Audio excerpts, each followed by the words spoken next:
Hello and welcome back to Cooking the Books with me, Gilly Smith, which has just been shortlisted for the Fortnum & Mason Best Podcast Award in 2022. I hope for digging just a little deeper into the minds behind the best of the food books.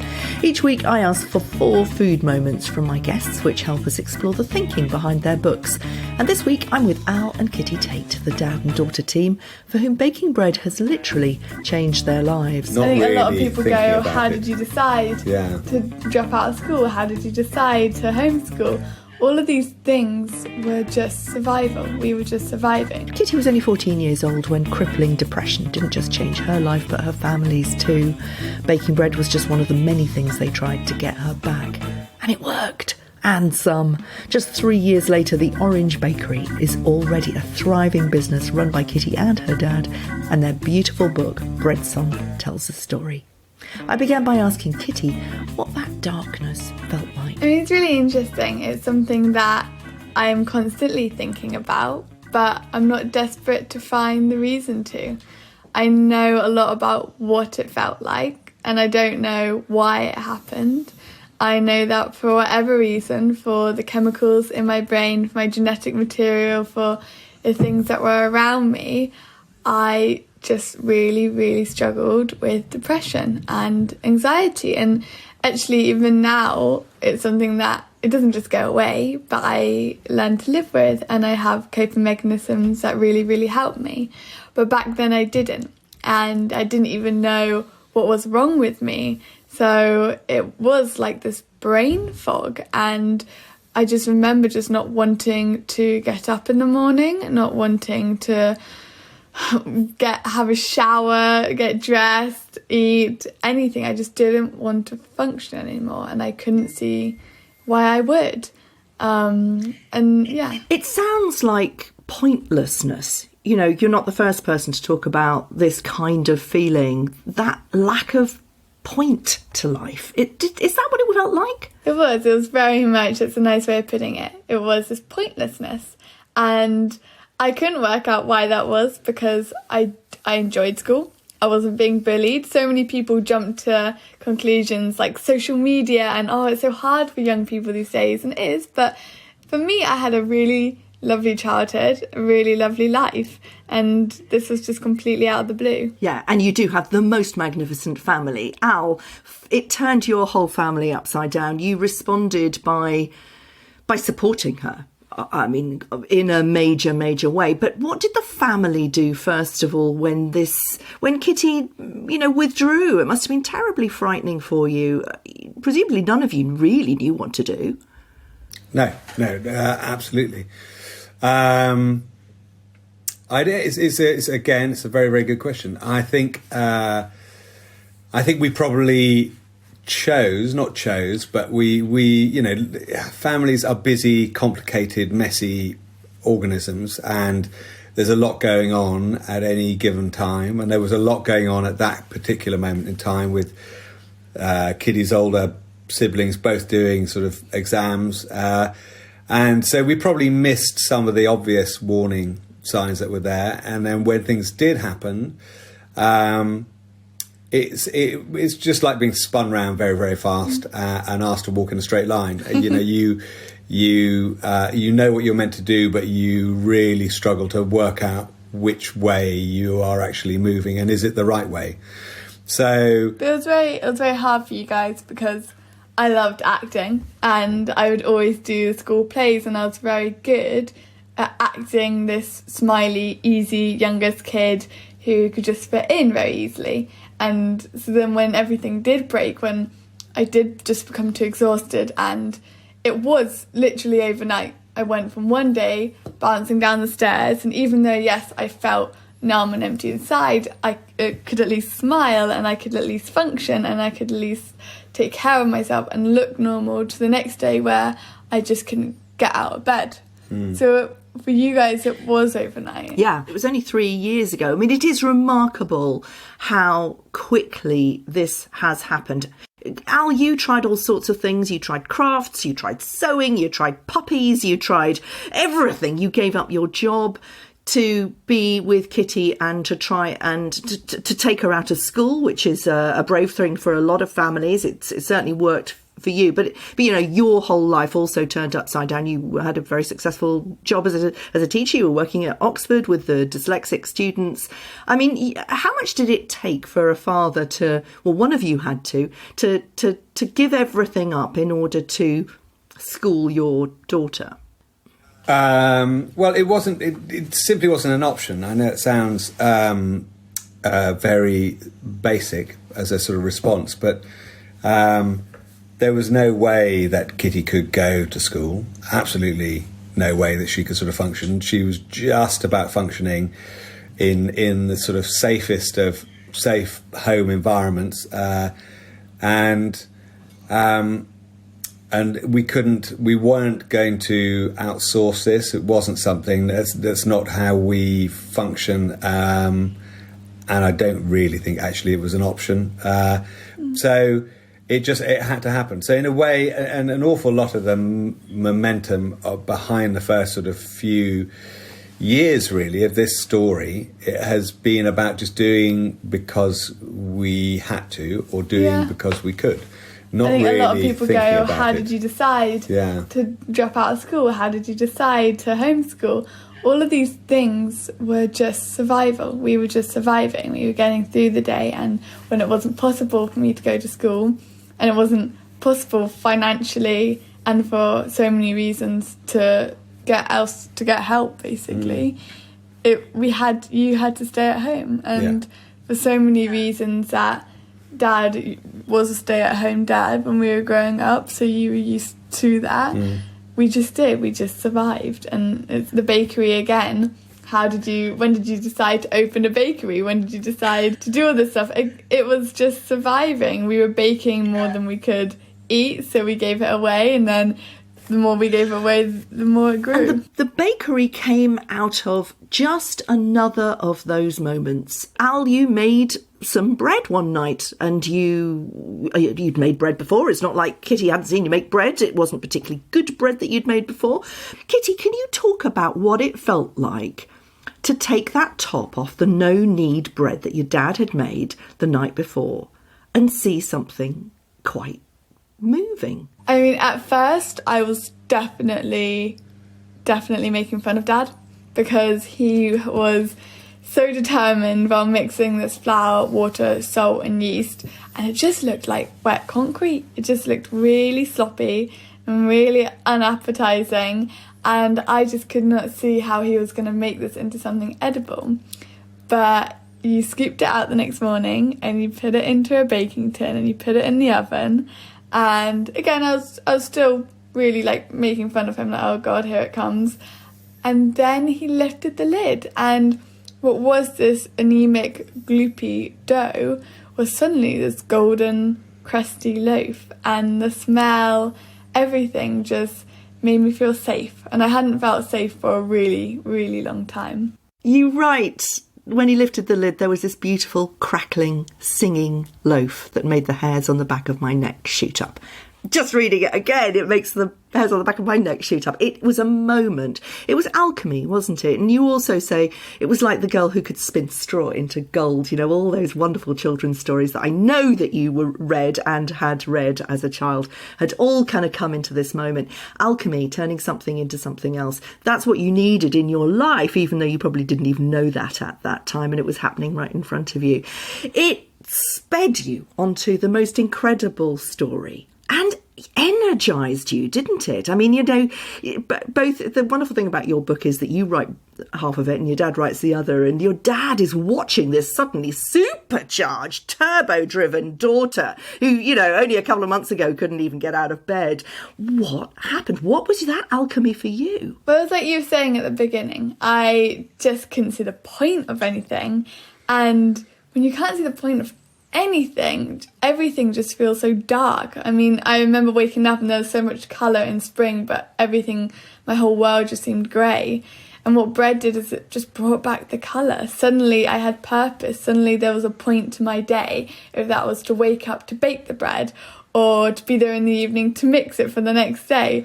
I had a point and I had a purpose. And when you don't have anything, then suddenly you have this really simple and pure purpose, it is amazing. It is energizing. And not only was I able to make something, I was able to make something which I could give back to people and they would love it. And that purpose that came from that too was just extraordinary. Well, that's extraordinary. And so, yeah, from your first food moment, from that first discovering the overnight white, the first ever loaf, and that moment of where you recognise what alchemy can do for you, to the subscriptions. Take us through that. So how did you get the bread to your neighbours in this lovely, I mean, again, it's like something out of a little children's story, your village, Watlington, near Oxford, where, we'll talk about your neighbours in a minute, but how did you get your bread to the neighbours? So at this point, Dad had actually gone back to work and was working at Oxford. So often he would then go early in the morning. So I wouldn't have a car or anything like that. I had an old bike and it had very bad brakes, but it had a basket on the back of it. And we baked the bread in the morning and then I put it into brown paper bags, which we had stamped with half a potato orange print. And I would drop it round the neighbours' doors so it would be fresh and warm on their doorstep.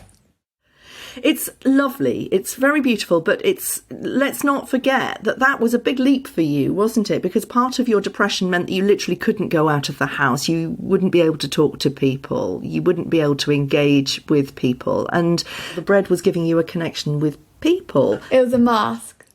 It meant that I could wear this mask, and even if I went out, I wasn't thinking about who was looking at me or what was happening or how far away I was from home. I had a purpose to get this loaf to the next doorstep, and I was giving them something. I was giving people a present, and actually I could hide behind that, and that made me feel safe. That's so interesting, isn't it? The second food moment presumably took you even further into that area of safety, the comfort loaf, your first invention. This is where the alchemy becomes part of your process. You're owning something. Tell us about your comfort loaf. So the comfort loaf is a really simple bread, but it's made with Marmite. So at the very beginning, we add a tablespoon of Marmite to the water. And it is alchemy. It does something to the bread that when you bake it, it doesn't matter if you're not a Marmite fan, it doesn't taste like Marmite on toast. It's something completely different. So the crust it's this amazing umami, and it tastes like twiglets. And the crumb isn't just soft, it's pillowy. It's so incredibly moist. I can't believe I just said that word, but it is. It's very, very moist. And it's an incredible bread. And for me, it was the first time where I thought, okay, see, I'm not just following a recipe here. This is my recipe. This is something that I have created and owned. And the smell of it, even to this day, if I ever bake it, is not just like the smell of freshly baked bread. It doesn't fill a room, it fills a street. You can smell it wherever you are. And it's just this gorgeous umami. I so remember it coming back from wet, miserable walks, because all walks were wet and miserable when you're growing up, and having doughy crumpets, and nothing tasted better than those warm crumpets when you were feeling cold and wet and miserable. And the comfort loaf does a similar thing, doesn't it? It gives you this tremendous sense of comfort. Yeah, hence the name. Brilliantly named. Where was the brain fog at this time? You talked about the total brain fog earlier. Then the mask was helping you feel better. With that kind of sense of ownership, where was the fog? It's a really good question, because I think a lot of the time it's very easy to just say, bread saved me. That's it. Bread cured my depression. And the thing is, there is no cure to depression. It's not something that you can just shrug off, that you can fix, that you can take medicine for and it just disappears. It's something that I still live with, a brain fog, and I still live with today, but you know how to clear it, and you have your mechanisms, and you just understand and accept it's there. And sometimes it can almost turn into a superpower. But at this point, I was able to leave the house, and that was really helping. And even though it was still really hard to get up, I was getting up because I had this purpose and I had to bake the bread. And I would get these moments in a day, more and more, where it would clear a little. And I would see a bit of sun, and I could see the colours in spring. I could see the yellows and I could see the greens, and even laugh or smile or all those tiny things which I thought I had completely lost started to come back, and not all at once, and normally in little waves, but they were there and I noticed them. One of the things that really grabbed me was the going to Paris. You know, you'd become really into bread by now. You'd read every book on bread. You'd made friends with Instagrammers as well. People were really engaging with your story. You wanted to go to Paris, but it meant going on the Eurostar. And Al, you write about watching Kitty deal. You could hear her breathing. You're so attuned as her father. You could hear the difference in her breathing when she was on the train. How did it feel taking her away from everything that she knew into something that was so completely alien? Very scary. Very scary, because that the sort of comfort and security and safety, all these words that we sort of have been using were they're the bottom layer, basically, of being able to function. It's the whole sort of Maslow's pyramid foundation, and going away, travelling for sort of 3 hours when she'd only really sort of be able to manage maybe an hour at the most in a sort of small space, going to a foreign place and setting off really early in the morning and not knowing that we had a train back really late in the evening. I was expectations were very low, but it was amazing. It was we had a brilliant time, and and visited some sort of fantastic bakeries, one of which Kitty's gone back to. Yeah, a couple of weeks ago to go and work. Yeah. But it was actually the kindness of strangers that Paris trip was all about for you, wasn't it? It was about, you know, just immersing yourself in boulangerie. But tell us about what happened with Jess. Is it at 10 Miles? Yeah, it was Jess. So that was amazing. We went to Paris, and it was incredibly nerve-wracking and it was incredibly stressful. But with things like depression and anxiety, for me, it was just about building up a history. And if I could do it once, then I could do it again, and it might be easier. And I knew that I just had to make this first step to build up that history and to do more. So at the end of a very long day, and we'd done at least 7 bakeries, we were quite full. I mean, we have an amazing ability to eat carbs, both of us. So it is our superpower. It is our superpower, 100%. And we walked in, and most of the time we were just babbling away. We did a lot of thumbs up or thumbs down to people in French to try and like get across our language. That was our communication method. And it was just this amazing feeling when walking in that you just feel at home. And we just felt really at home there. We couldn't really work out why, and we saw there were these stacks of English bread books on the table. So it was quite surreal seeing Mary Berry and Paul Hollywood in Paris. And we went to the counter, and there are these like astonishing looking dark crusted loaves. The loaves that you see on the cover of Tartine, which is my favourite bread book, and completely different to what you see in normal prison bakeries, where it's very almost anemic. They're very, very golden and they're very light. This was this really heavy, dark crusted loaves. And we got to the counter, and Dad started to do your very primitive French in loaf.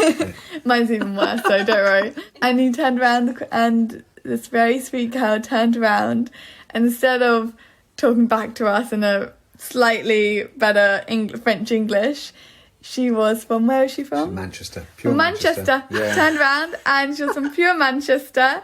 And Dad tell the story where. Because we've been basically saying, Kitty had been wondering, do you reckon I could go behind and just see how they do it? And I've been thinking, well, God, that's my French goes about to the extent of a baguette. So I was trying to think, how do I ask to see if my 15-year-old daughter could actually go behind the counter to go and see how the bread is made and everything else. And then Jess, this sort of girl, just sort of said, oh, she can go.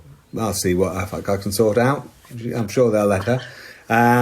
And suddenly, for a moment, I did think, actually, I could understand French. Yeah. Before I then realised she was talking in Mancunian. And that's exactly what happened. You were whisked behind for sort of half an hour to go and see exactly how everything worked. And that, you talked about that kindness of strangers.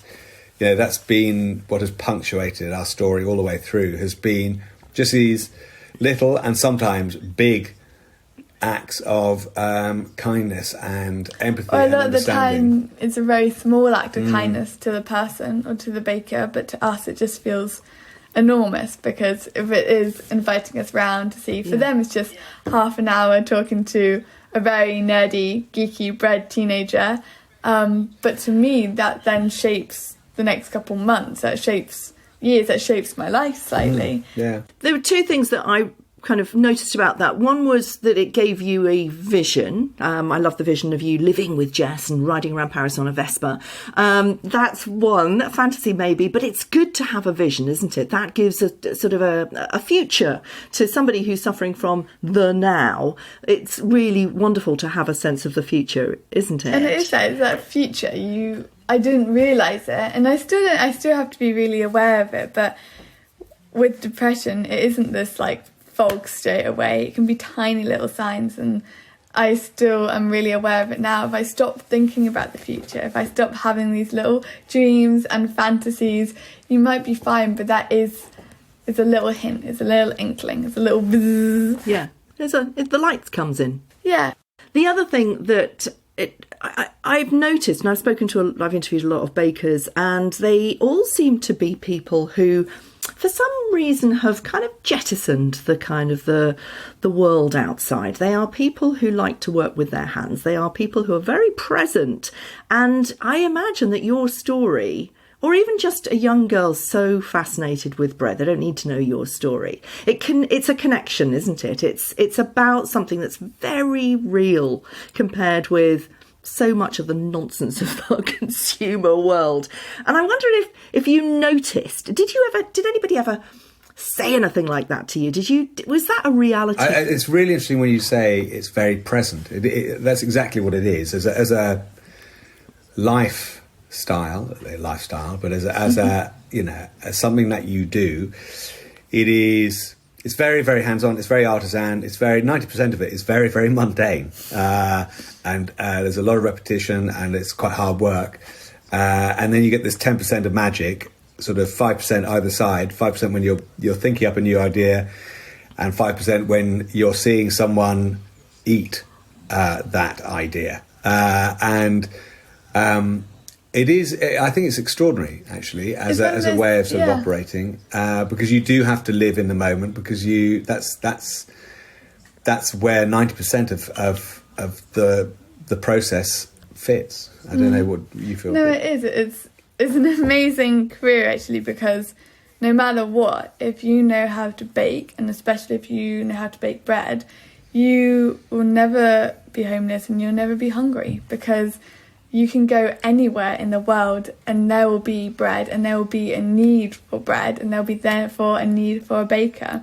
And that is this amazing, very unifying universality. Yeah, universality. Yeah. Well, it's funny you should use the word universe there. I was just about to say that Carolyn Steele said something to me when I interviewed her about her book Citopia, which you must read. It's absolutely wonderful. It's about how we lost our connection with food, but how her vision of how we could find it again. And she ends the book by talking about the mundane. And she says that she looked at the etymology of the word mundane, and it is mundos, the world, the universe. It's everything. And it's what's right under our nose. And the fact that we have dismissed the mundane kind of sums up everything about where we've gone wrong. I thought that was really very beautiful. And I always think about that when I'm thinking about, just kneading or just putting your hands in dough. Let's go on to your third food moment. Grass pesto, one of the many disasters, but it also connected you with the local ingredients. What I love about this is it tells, you tell a lot about this wonderful little village, Watlington, which, as I said, feels to me like some children's storybook. But outside of Watlington is Oxford and the Cowley Road, where there's a lot of immigrant food, and so you've got a lot of people bringing the feels and the smells from home. You've got miso and kimchi and all sorts of wonderful things, haven't you? And chilies. And well, you start kind of looking at how to put these into your baking. I mean, it expands your repertoire massively. And Kitty, you suddenly start being a superior cook. But it also kind of connects you with your own ingredients, things that you've grown yourselves and that your neighbours have grown, and people start giving you ingredients. I love this story. It kind of comes full circle. It's about really rooting and grounding. Yeah, I mean, it's what makes me so excited about bread. So many bakers, it's different for everyone. So many bakers, it's about the flour and being very puritanical about the ingredients and simple. For others, it's about being able to make as much as you can to feed as many as you can. For me, it's a mixture of everything. But a big one is to just really explore the world of flavour through the platform of bread, and being able to go to Cowley Road and just explore and learn about so many cultures, but through something so simple as bread and flavour and food.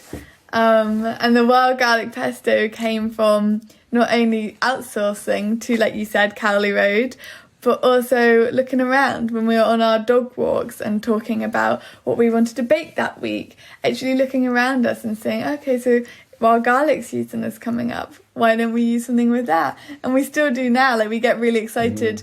We're very aware of the seasons and we never were. And the pesto came about because basically, I mean, we said it's one of our many failures. One of the things, the brilliant things about baking is that you...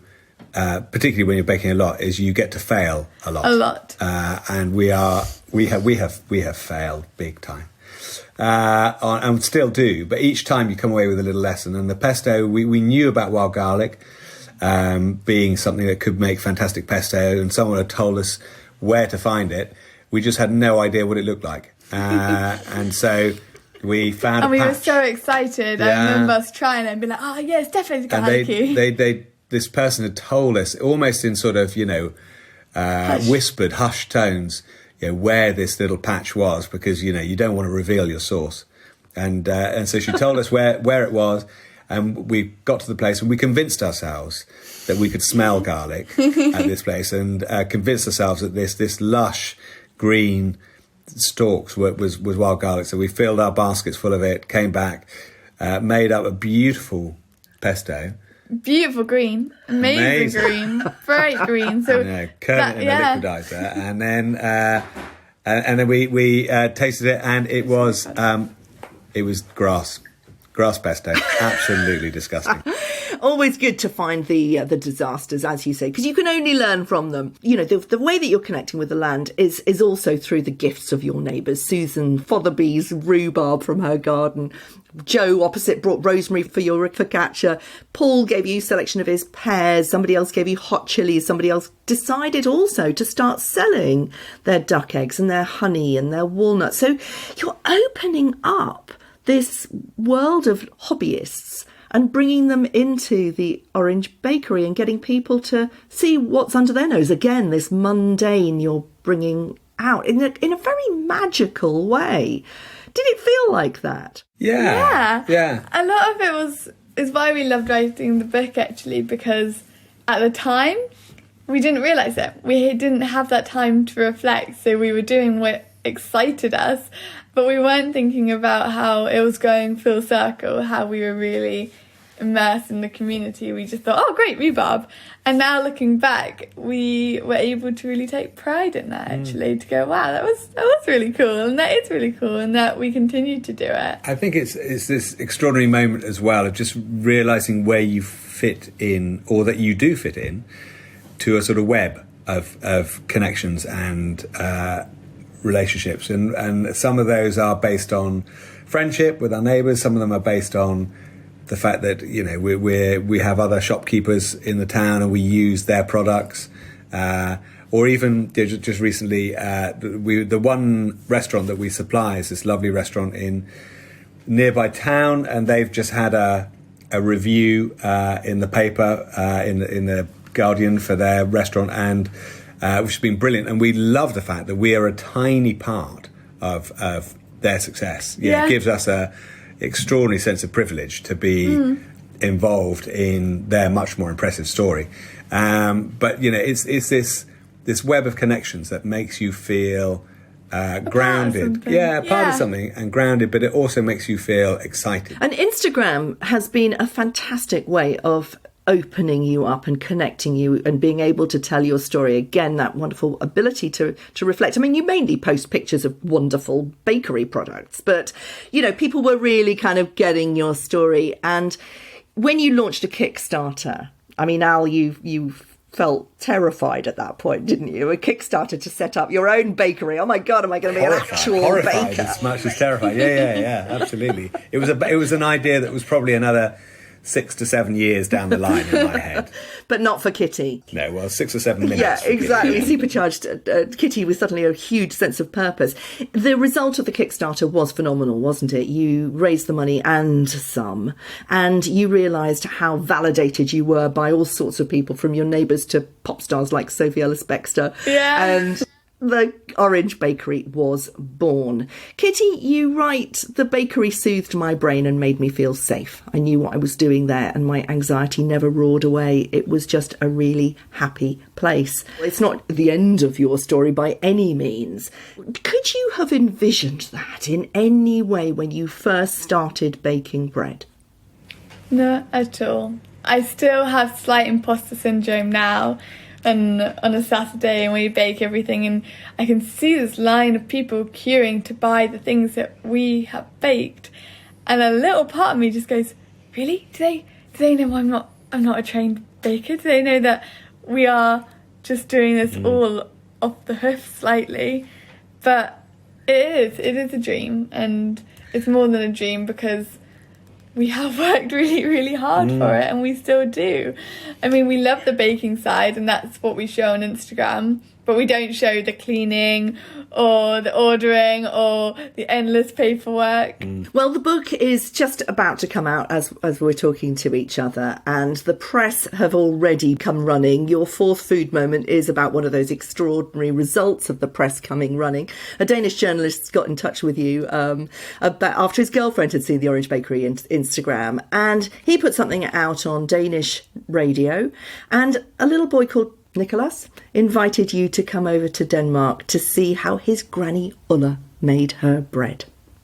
This is a lovely story. You and your dad went to Denmark and met Granny Ulla. So Granny Ulla, she looked a little bit like Tinkerbell at like 70. She was this tiny little woman with white short cropped hair, and she didn't know no English. No English, and I knew no Danish. But we understood each other very, very well, because all she had to do is plunge my hands into the dough and show me how she mixed it, and then show me how long she would put it in the oven for and how long it needed to be proved. And all of it just made me realise that I could do this. I could travel, I can meet people. It doesn't matter if I don't know the language, because bread is our language, and I understand that. So it should have been a horrible what not to do online catfish story of getting just this one anonymous message on Instagram saying, come and stay with me. Come to my house. Come to my house in the Copenhagen Danish suburbs, and we can bake bread together. But it ended up in this really magical weekend, and because I'd done Paris, I felt confident enough that I could leave home and go over the water, and we did. Yeah. And only when we came back did we realise how lucky and how amazing that the story was, and how lucky and lovely that family had been to us. You make reference to this book that you used to read as a child, Come Over to My House, where a little boy with red hair goes into all houses of all shapes and sizes, and he meets all sorts of children, and he is out in the world. And it's just it really struck me as such a wonderful image. You know, there's little Kitty before the brain fog, dreaming of travelling all over the world with your red hair and seeing all houses of all shapes and sizes. And then, you know, the catastrophe happens. And then through this brain fog, you find your way to that exact story. It just feels incredibly magical to me. Did it to you? Yeah, it still does. All of this is, I mean, it's why writing the book, we enjoyed it so much, was because we're able to look back and go, wow, that we have gone full circle, and we continue to go full circle even now. So like talking about Paris and going there 2, maybe even 3 years ago, and then 2 weeks ago being able to go back to that same bakery, 10 Bells, and work there for a couple of weeks. It's a really lovely full circle. You do the same thing in Copenhagen. Yeah, and doing the same thing in Copenhagen. In Copenhagen, we visited the family, which was so lovely, and we went to this one bakery called Heart, which was amazing. And then a couple of months ago, I went and I worked there for a couple months. And being able to do then everything going full circle is really lovely and is really unexpected. But I'm incredibly appreciative of everyone, from the Danish family to the journalists to the Australian Instagrammers who helped us crowdfund, everyone.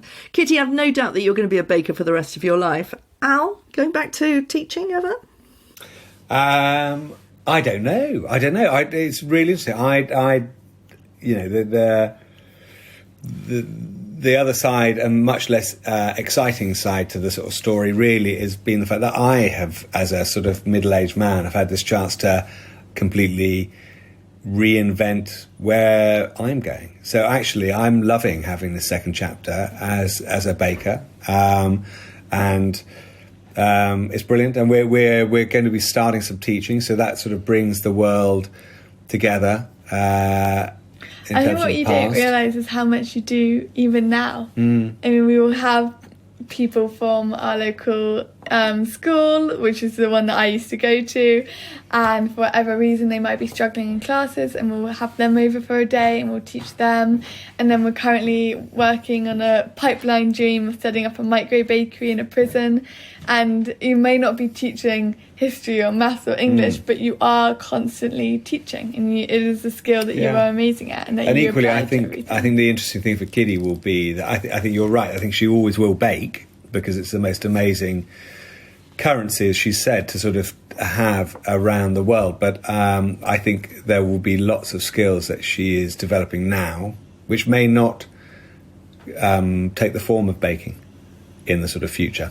That will lie ahead for her, and that'll be the really interesting thing, is to see how she builds on that platform of skill and technique and experience, and where it takes her. Absolutely, it's a fantastic story of taking a left turn and just following where it goes. I'm convinced it's a feature film in the making. Has anybody approached you yet? So actually, no, I think we're allowed to now. Oh, yeah, So we have got a film deal. Of course you have. There may be something happening, but I've got to make sure that that Stanley Tucci is free to play me. I've got to negotiate hard, and It's on fire. Yeah. So Kitty, who would play you? Oh, I think it'd have to be like an anonymous person, like Harry Potter, going to the schools. Thanks for listening. You can now read the transcript of Cooking the Books by clicking on the link to podcasts on gillysmith.com. Please get in touch on social media. I'm at Cooking the Books with Gilly Smith on Instagram and at Gilly Smith on Twitter. And you can sign up for my newsletter at gillysmith.com. And I'll see you next week.